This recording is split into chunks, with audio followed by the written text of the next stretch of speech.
오늘은 이제 2장 14절에서 18절 말씀까지인데요.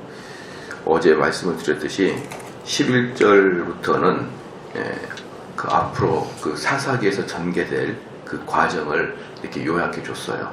11절부터 이렇게 요약해 줬는데 뭡니까? 이스라엘 사람들이 하나님을 배반하고 압제를 통한 고통을 당하게 되고, 그 다음에 이스라엘 사람들이 간구를 하게 되고, 간구를 하게 되면 구원을 이루죠. 그때 구원을 이룰 때 사사를 보내줍니다. 그럼 이제 그 사사가 있을 때 동안에는 평탄함을 유지하다가 또 배반을 하게 되는 것이죠. 먹고 살만하게 되면 배반이 이렇게 되고, 이런 식의 패턴이 계속 반복되는 게 사사기서의 패턴이에요. 그래서 이 14절에 보니까 여호와께서 이스라엘에게 진노하사라고 했거든요. 이 진노하사라는 것은 뭐냐면, 이 하나님, 여호와 하나님께서 이스라엘에게 베푸는 은혜만큼이나 진노가 큰 거죠. 좋은 것을 주신 것만큼이나 그 좋은 것을 배신했을 때의 진노가 더 큽니다. 그래서 하나님의 진노는 하나님께서 자기 백성들에게 주시는 무한한 그 가치, 무한한 은혜와 무관하지 않습니다. 그래서 이들에게 사실은 하나님께서 어떤 위치를 줬냐면 왕같은 제사장의 위치를 줬죠. 이스라엘 사람들에게서 가장 중요한 직책이 왕과 제사장 아닙니까? 그런데 왕같은 제사장, 즉 전 세계에서 가장 탁월한 민족, 탁월한 직분을 이스라엘 사람들에게 줬다 이 말입니다. 그래서 그러면 이제 이스라엘 사람들의 존재 이유는 뭐냐 그러면, 그들은 하나님의 이름을 영광스럽게 하는 것이고, 그리고 모든 세상 사람들에게 하나님을 섬기는 자의 모습은 저런 모습이어야 되는구나 라고 본이 되는 삶을 살아가는 게 사실 이스라엘 사람들의 삶의 목적이에요. 그래서 이 삶의 목적을 잃어버리면 이스라엘은 존재 이유가 아무것도 없는 겁니다. 그러니까 이스라엘 사람들이 그 출애굽하는 그 주요 목적이 뭐냐면, 우리가 하나님을 자유롭게 예배를 드리고자, 처음에 모세가 애굽 바로한테 요구했던 게 뭐냐면, 여기서 3일 정도 떨어진 곳에서 우리 이스라엘 사람들이 하나님께 예배 드리게 해달라, 거기서도 시작이 됐거든요.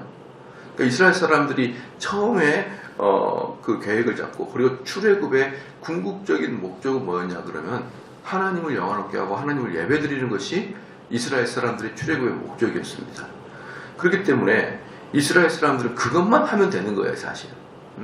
하나님께 예배를 드리는 삶만 살면 되는데 자꾸 이제 다른 생각을 하는 것이죠. 그러면 이스라엘 사람들이 그 존재 이유가 하나님을 예배하는 게 존재 이유라 그러면, 하나님을 예배하지 않으면 하나님께서는 이스라엘 사람들을 그 목적 자체를 잃어버리는 거거든요. 그렇기 때문에 그 목적을 잃었을 때 하나님은 대노하십니다. 대노. 그 대표적인 예가 언제였냐 그러면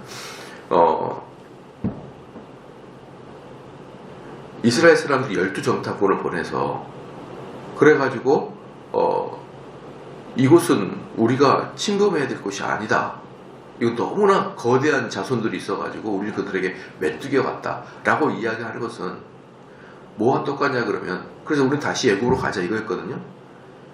그러니까 이스라엘은 출애굽했던 이유는 하나님을 섬기고자 나왔는데, 하나님을 섬기려고 하다 보니까 너무 괴로움이 많은 거예요. 그러니까 우리는 하나님을 섬기기는 어렵다 이 뜻인 거예요, 그게. 그래서 온 백성들의 마음을 그렇게 끌고 가버린 겁니다. 그랬을 때 하나님은 아주 대노하셨죠. 그래서 이스라엘 정탐꾼들이 그 가나안 땅을 다 샅샅이 뒤진 다음에 도저히 우리는 점령하지 못하겠다라고 부정적인 말을 한 게 얼마나 큰 죄라고 40년을 광야에서 뺑뺑 잡아 돌립니까? 그 부정적인 게 사실은 그 부정적인 사고가 아니라 긍정적인 사고를 했던 여호수아와 갈렙이 칭찬받은 게 아니고, 그 긍정적 사고와 부정 사고가 아니고요. 이스라엘의 그 출애굽 목적 자체를 하지 않겠다 이 선포였거든요. 그러니까 그것 때문에 하나님께서는 대노하셨고요. 그 다음에 구약에서는 계속 반복적으로 이스라엘 백성들의 목표 의식을 잘못한 것에 대해서 하나님은 끊임없이 반복해서 책망했습니다. 그래가지고 이스라엘 백성들에게 하나님이 궁극적으로 가나안 땅에 들어가게 하는 이유가 뭡니까? 마음껏 하나님을 찬양하게 들어가게 했는데 금세 어떻게 돼요? 우상을 딱 섬기는 겁니다. 그러니까 이스라엘 사람들은 끝까지 왕같은 제사장의 직분을 감당이 어려운 거예요, 사실 이게. 그래서 여호와께서 14절에 여호와께서 이스라엘에게 진노하사 노력하는 자의 손에 붙여 그들로 노력을 당하게 하시며 또 사방의 모든 대적의 손에 파심에 그들이 다시는 대적을 당치 못하였으며 여기서 보면 뭡니까? 이스라엘 사람들을 이제 내줘버리는데 어떻게 됐습니까? 노력하는 자들의 손에 맡겨버렸다는 것입니다. 노력하는 자들은 뭐냐 그러면요, 여기서 노력이라는 것을 언어적으로 보면은 정상적인 전면전은 아닙니다. 전면전은 아니고 꼭 곡식을 거둘만 할 때 들어와서 다 훔쳐가는 거예요. 그 곡식을 거둘만 할 때 싹 와가지고 창고에 이렇게 쌓아놓은 곡식들을 한 번에 가져가는 그런 뜻인데, 그 전에는 이스라엘 사람들이 가는 곳마다 가나안 사람들이 벌벌 떨었어요. 가나안 사람이 벌벌 떨었는데 이제는 그들이 하나님을 떠나니까 어떻습니까? 노력하는 자들이 이스라엘 사람들을 벌벌 떨게 합니다. 이것도 지금 제가 조금 전에 말씀을 드렸던 말씀의 연장선이에요. 이스라엘 백성들이 존재 이유가 분명히 있을 때는 하나님이 그들의 편이죠. 그렇죠? 근데 이스라엘 사람들의 존재 이유가 없으면 하나님이 더 이상 그들과 함께 하지 않는단 말이죠. 그들과 더 이상 함께 하지 않으면 여러분 생각해 보십시오.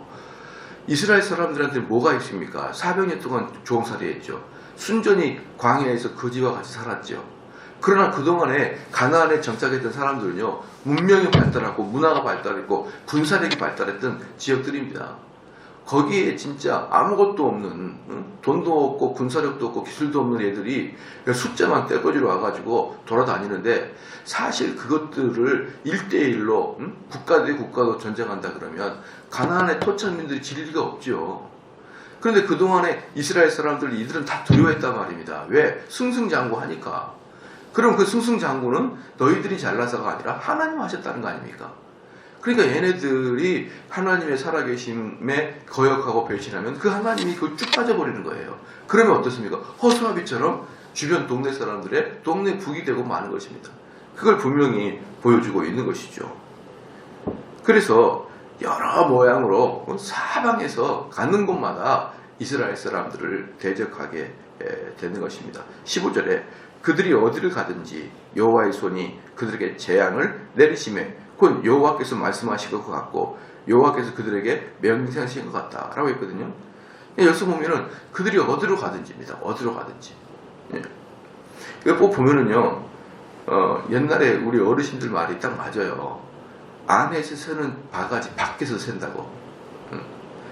그래서 꼭 보면은 이 교회 공동체 안에서 말씀을 부리는 사람들은 어느 공동체에 관한 말씀을 다 부려요.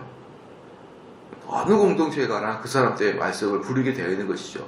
꼭 교회에서 이렇게 말씀을 부리면은 심지어 가정에서조차도 그 말씀들이 그대로 그 사람들을 통해서 이루어지는 것이죠. 그렇죠. 옛날에 요즘에야 들었었는데 옛날에 보면은 정말 말도 안 되는 막 뻑뻑 우기는 사람들이 있거든요. 뻑뻑 우기는 사람들. 정말 저 사람은 왜 저렇게 뻑뻑 우길까? 왜 저렇게 많은 사람한테 피해를 줄까? 그런 생각 많이 했었습니다. 뻑뻑 우겨요, 그냥. 뻔한 내용인데도. 근데 그 뻑뻑 우기는 게 집에서도 가정에서 그러는 거예요. 아내한테 막 그러는 겁니다. 그러니까 아내랑 남편이 부부의 사이가 좋게 생겼습니까? 맨날 싸우고 그 맨날 싸우는 걸로 그 남자는 또 고난을 당하고 결국 뭡니까? 어느 곳에서나 이 교회 공동체에서 뻑뻑 우겨도 어때요? 실제로 직접적으로 그 고난을 주지 않거든요. 교회 공동체는. 그러나 부부 생활에서는 직접적 영향을 주는 거죠. 그렇죠. 그 사람들은 보면은 많은 교회에서 많은 사람들의 상처를 주고 억울하게 하고 그러고 그 사람은 억울함을 당하지 않습니다. 사실 교회에서 보면은. 그러나 가정에서나 친구들 사이에서나 어느 곳에서 그런 억울함을 그들은 또 받고 있는 거예요. 그러니까 사방에서 이 사람이 가는 곳마다 그 분란을 일으키듯이 이스라엘 사람들은 사방으로 가는 곳마다 어때요? 대적들이 이 사람을 동네 무로 알고 여기서 차고 저기서 차고. 이게 여러분 이게 과거의 역사가 화려할수록요 지금 쭈그러들어 있으면 그 고통과 그 부끄러움이 더 큽니다. 가끔 우리나라 사람들 중에 그 역사학자들 중에 우리나라의 영토를 저 만주벌판까지 뭐 확장시키는 사람이 있거든요.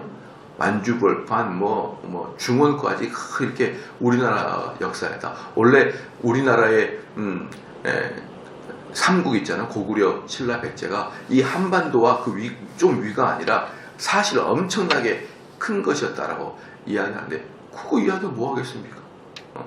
아니 우리 저기 옛날에 고수선 때 만주불판이 우리 땅이라 그러면 우리가 중국 가가지고 이거 우리 땅이다 그러면 가져라 해 막 그러면서 걔네들이 줄 것 같아요. 중국 애들이 아 우리 몰랐다 해 니네들 거는 가져가라 해 이렇게 중국이 그렇게 순수하게 줄 것 같냐고. 저기 블라디보스토크 연해주 그쪽도 우리 땅이라면 니 거다 해 막 다 주겠냐고. 러시아 사람들이 세계에서 제일 무서운 애들이 러시아하고 중국 애들인데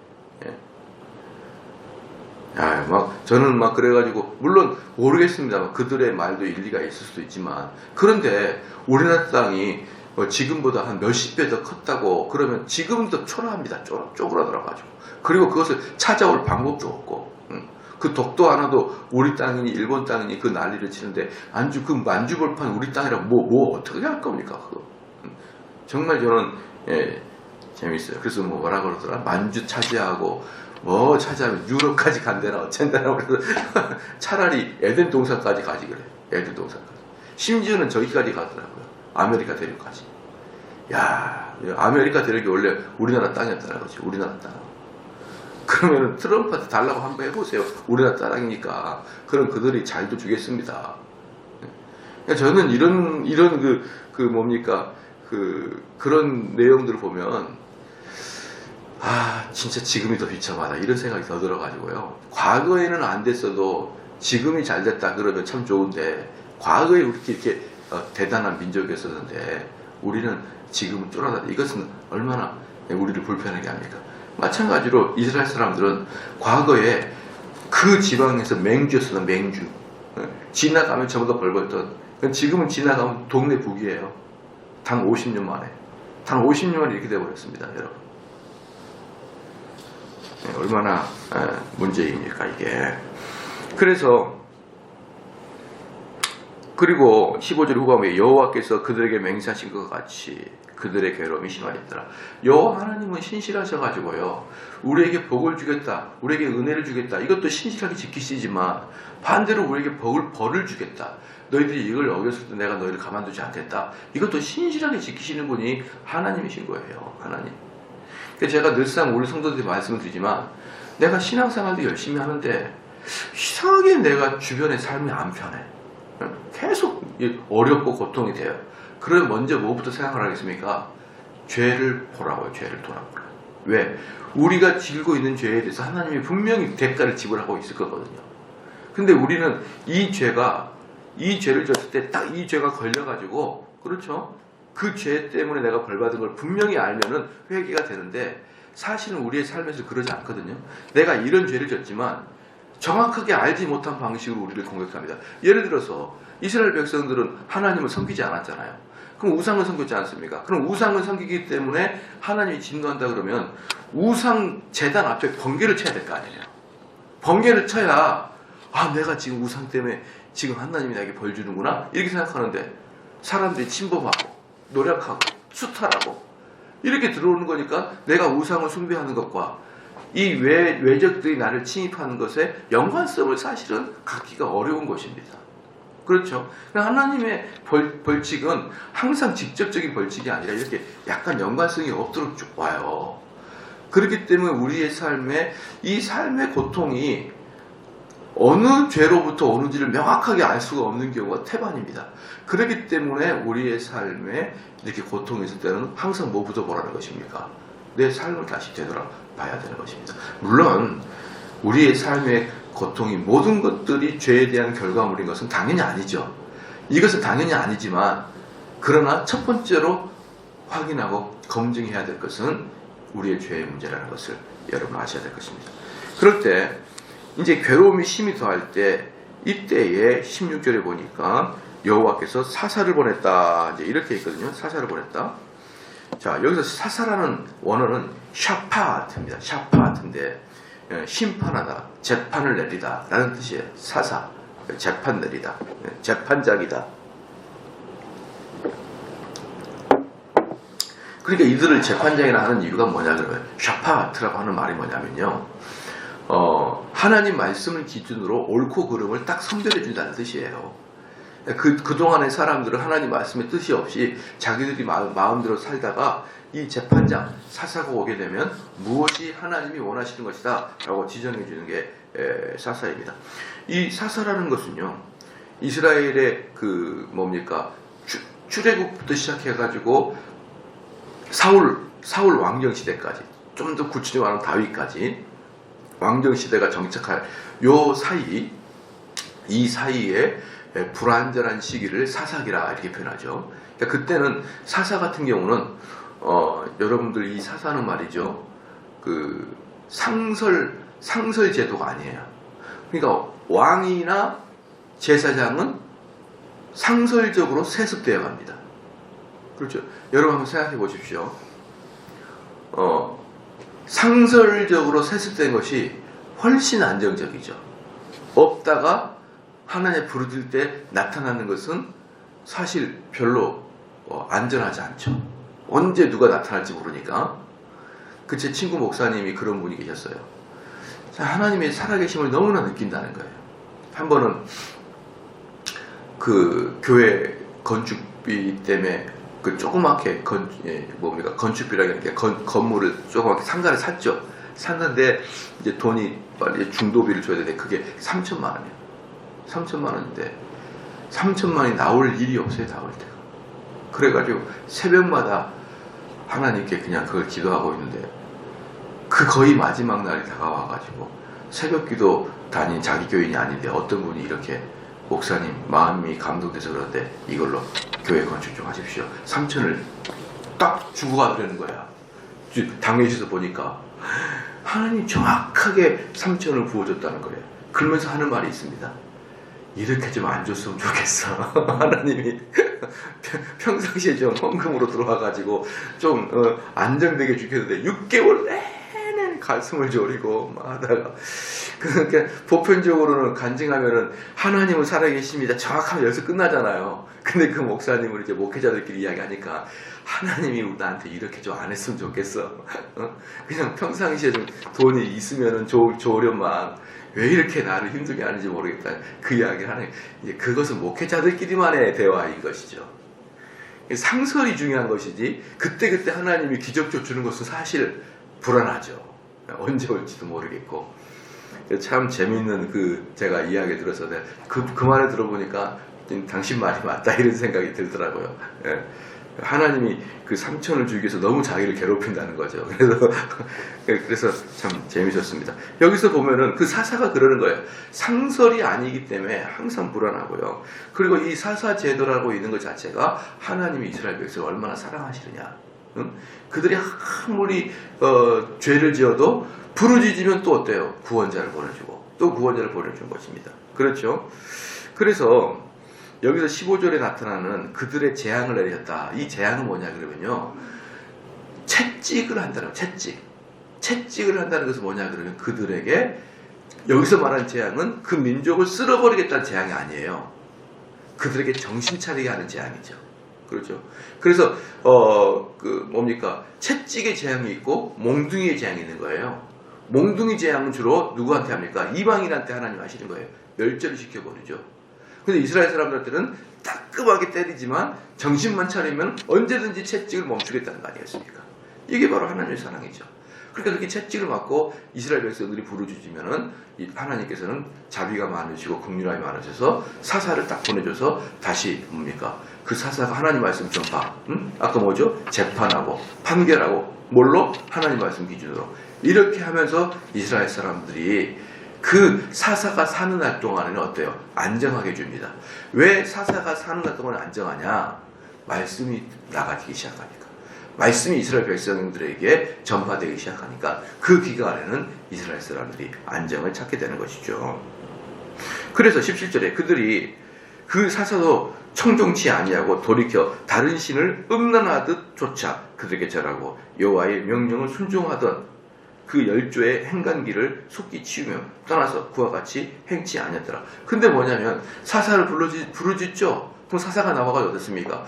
그 당시 사람들을 다 쳐버리는 거예요. 외적들을. 친입자들 다 몰아내거든요. 몰아낸 다음에 이스라엘 사람들 다시 하나님 말씀을 전할 때는 안 들어요. 또 안 들어.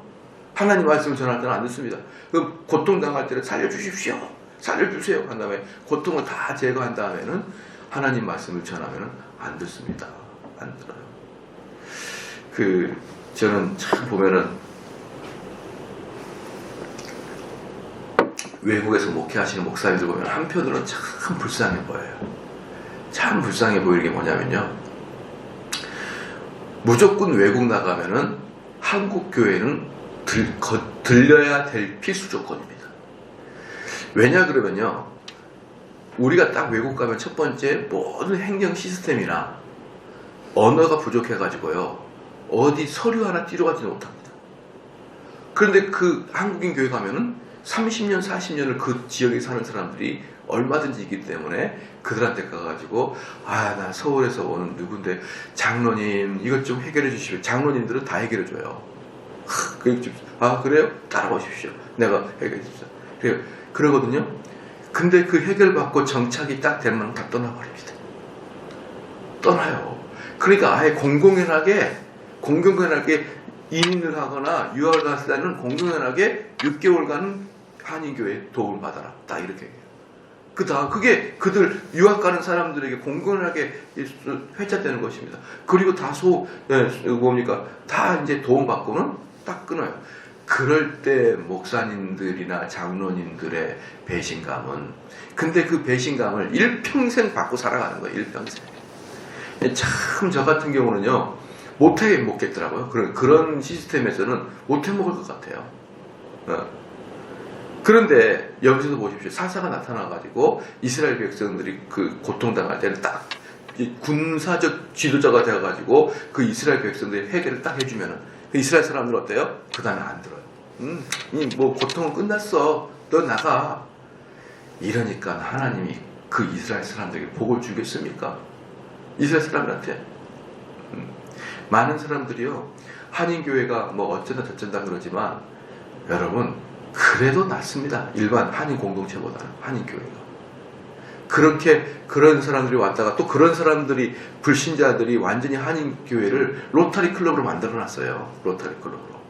와가지고 신앙 얘기 거의 안 합니다. 예배만 딱 드리고 밥 먹을 때부터 온통 세상 얘기만 하는 거예요. 뭐가 어쩌다 저거 어쩌다. 한인들의 교류. 더 나아가서 거기 가면 된장찌개도 먹고 김치도 먹고 마음 놓고 그렇잖아요. 또 그리고 한국말로 자기 내면도. 여러분 병원 가가지고요. 만약에 여러분이 병원 가다가 칩시다. 영어를 아무리 잘한다고 칩시다. 이거 한번 영어로 해보십시오. 여기가 샤르르 아파요. 여기가 아주 사르르 아파요. 영어로 해보세요. 이거. 예? 여기가 지끈지끈거려요. 영어로 해보십시오. 여러분 꼼짝도 못합니다. 미국 가면 아무리 영어를 잘해도 쿡쿡 주십니다. 쿡쿡 주시니 사르르 아프는지 이렇게 뒤틀리는지 여러분들이 이게 영어로 됩니까? 이게? 영자도 안 되는데 영어를 아무리 해도요. 우리의 그 아픔과 고통을 미국 사람들 표현을 못합니다. 우리는. 그러니까 거기 미국에서 수십 년을 살아도 병원 가려면 주춤주춤거려요. 주춤주춤. 그런데 우리나라는 어때요? 의사한테 가가지고 스르르르 쿡쿡 다 이야기하잖아요. 그걸. 그러니까 거기 가면 어때요? 오래된 장로님께 기대고 그 한인교회 가면은 거의 토백이 지금 사는 분들 있잖아요. 기대고 이렇게 다 기대는 겁니다. 관공서, 병원, 어디 학교에서 그 옛날에 우리 그 아이들 보니까 학교에서 그 뭡니까 그 학교 오잖아요. 얘들 뭐 준비하라고. 그럼 A4 용지로 3장이 와요. 우리 아이는 그걸 독해하듯이 봐요. 학교에서 수업 공부하듯이 봅니다. 사전 찾아가면서 그렇게 해가지고 반나절 이상 독해해가지고 내일 체육복 입고 오라 그러나 그거 하려고 독해를 반나절 이상 하는 겁니다. 그거 얘들 그거 학교 통지서 하나도. 그런데 여러분 구청이나 시청에서 빨간 딱지로 뭐 서류 하나 와봐요. 이거 어떻게 되는지. 그렇게 해가지고 자기들이 정착하기 전에 전부 다 교회에다 의지해놓고 이제 조금 알만하면 탈탈 털고 나가는 사람들이 100에 7, 80%입니다. 80% 넘어요. 제가 봤을 때. 나중에 하나도 없어져요. 그리고 와가지고 그렇게 또 이제 뭡니까 그 주류 사람들과 어울리지 못하니까 뭐 사르르 찌르르 이런 얘기들을 마음 놓고 하늘들과 같이 통용하고 그때야 돼서야 자기의 마음속을 훤히 막 털어놔요. 얼마나 시원합니까? 여러분들 이런 것들이 사실은 사역자들한테 가장 고통이에요. 사실 이용당했다는 느낌. 사람들한테 교회가 이용당했다는 느낌이 사람들을 크게 상처를 줍니다. 근데 사사기서는 그게 뭐예요? 그게 반복이에요. 자기들이 필요할 때는 그 사사를 찾아서 애달파더니 딱 끝나면은 씹던 껌 버리듯이 그냥 버려버리는. 그게 사사기서. 복 받을 리가 없죠. 18절 여호와께서 그들을 위하여 사사를 세우실 때에는 그 사사와 함께 하셨고 그 사사가 살아날 동안에는 여호와께서 그들을 대적의 손에서 구원하셨으니 이는 그들이 대적에게 압박과 괴롭게 함을 받아 슬피 부르짖음으로 여호와께서 뜻을 돌이키셨음이어들. 그러거든요. 여기서도 보면은 이스라엘 사람들의 고통에 하나님께서 돌이켰다. 이것은 하나님께서 마음을 바꿨다. 이 뜻이 아니에요. 이 뜻이 아니고 하나님은 신실해서 변하지가 않으셔요. 이건 신인 동역론이라고 합니다. 신인 동역을 하는데 이스라엘 사람들이 회개를 하게 되면 다시 원상 복귀하겠다. 이게 하나님의 원리예요.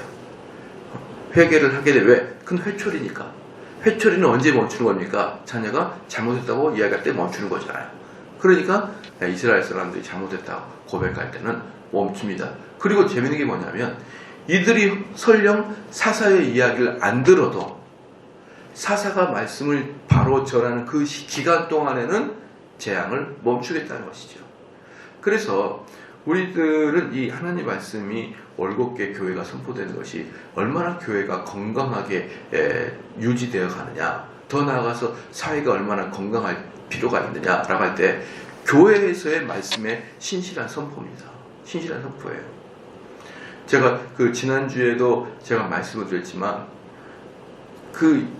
모든 세상의 종교와 철학과 기독교는 정반대를 이야기하거든요. 왜 정반대를 이야기하냐면 모든 세상과 철학은 종교는 구원, 종교는 구원을 이야기해요. 사후세계 구원을.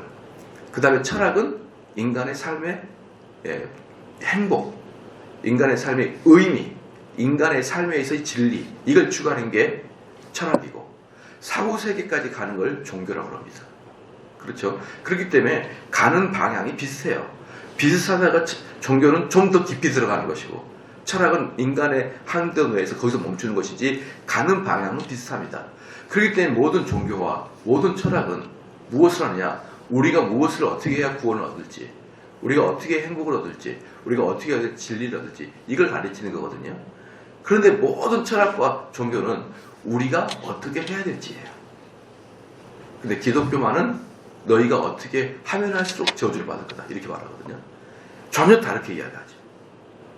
만약에 기독교가 맞다면 얘가 틀린 것이고요, 얘가 맞다면 기독교가 틀리는 거예요. 그럼 우리는 분명히 기독교가 진리라고 말하잖아요. 기독교 맞다고 말하지 않습니까? 그렇기 때문에 이 지구상에서, 이 대한민국에서 소망이 있는 것은 기독교밖에 없는 거예요. 왜? 우리 기독교가 맞다고 이야기하니까. 기독교가 맞다고 이야기하는 것은 여기서 말하고 있는 건 틀리다라고 이야기하는 거거든요. 그렇기 때문에 기독교가 제대로 하나님 말씀 선포하지 않으면 이 땅에서의 진리를 찾고 이 땅에 소망이 어디 있습니까, 여러분? 실질적으로 이 땅을 이끌어가는 것은 뭐 대기업이고 재벌이고 이렇게 생각할 수 있지만 사실은 보이지는 않지만 기독교의 하나님 말씀의 선포가 하나님께서 이 땅을 지켜주는 거란 말입니다. 그렇죠? 그렇기 때문에 우리는 언제든지 하나님 말씀의 선포를 귀하게 여겨야 되는 것이고요. 나의 개인, 우리 교회의 건강, 내 개인의 영적인 건강, 윤리적인 건강, 교회의 건강, 더 나아가서 한국 사회의 건강은 하나님 말씀 선포에 달려있다는 것입니다. 기도하시겠습니다.